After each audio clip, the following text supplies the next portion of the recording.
دنیا میں دنگے فساد کی جڑی قرآن ہے، قرآن اور مدرسے جب تک دھرتی سے سماپت نہیں ہوں گے نا، تب تک کبھی بھی دھرتی پر شانتی استھاپت ہو ہی نہیں سکتی۔ Wake up to reality. اللہ ظالم لوگوں کو ہدایت نہیں دیا کرتا۔ یہ چاہتے ہیں کہ اللہ کے چراغ کی روشنی کو اپنی پھونکوں سے بجھا دیں، حالانکہ اللہ اپنی روشنی کو پورا کر کے رہے گا، خواہ کافر ناخوش ہی ہو۔ وہی تو ہے جس نے اپنے پیغمبر کو ہدایت اور دین حق دے کر بھیجا تاکہ اسے سب دینوں پر غالب کرے، خواہ مشرکوں کو برا ہی لگے۔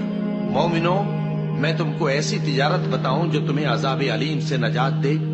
وہ یہ کہ اللہ پر اور اس کے رسول صلی اللہ علیہ وآلہ وسلم پر ایمان لاؤ اور اللہ کی راہ میں اپنے مال اور جان سے جہاد کرو۔ اگر سمجھو تو یہ تمہارے حق میں بہتر ہے۔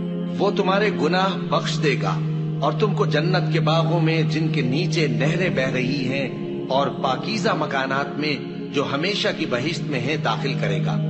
یہی بڑی کامیابی ہے۔